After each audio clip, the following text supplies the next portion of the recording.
If Navy ships had nightmares, they might look something like this. The man they'd fear most, Mike Steege. Now, some people are going to say, oh, you're the Grim Reaper of the Navy right now getting rid of these vessels.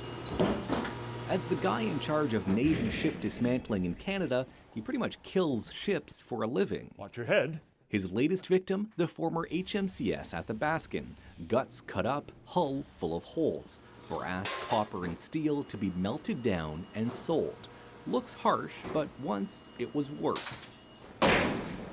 Here's how the Navy used to get rid of its old ships. The Annapolis and Saguenay were both turned into artificial reefs. And the Huron? It was used for target practice. We actually looked at it and see how much it would actually take to sink one of these things. Dramatic, yes, but also problematic. Those ships used to be full of the cancer-causing chemicals PCBs. They were used for cable coatings, adhesives, and waterproofing, all before their risk was fully understood.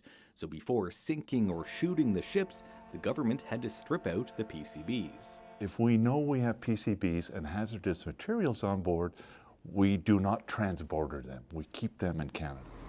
Making the ships environmentally safe was expensive. Now they outsource the disposal work to companies like this one in Sydney, Cape Breton. It safely strips out the PCBs and keeps the scrap metal for its profit. When the dismantling of this ship is complete, the hull will be cut into 15-meter sections, and the important military equipment and technology will be cut into pieces as small as 15 centimeters. When they're done, the insides will look like this, the outside like this. For now, the ship still looks like a ship. You'll see your rail system where the torpedoes used to go in here. Turns out the ship shredder has a soft spot because he spent time in the Navy himself, working to maintain the ships, including this ship, the Athabaskan. As I walk around here right now, it's heavy hard here because I spend many hours at sea, and many hours, maintaining this thing.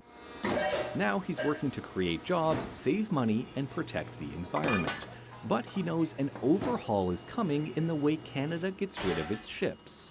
Because the new ships being built right now in Halifax don't use any PCBs, and they're allowed to be sold abroad. Disposal is part of their design. It's part of the kind of circle of life, if you will, for navies. There are a few things that nations buy that are so important that they actually need, and ships are one of those.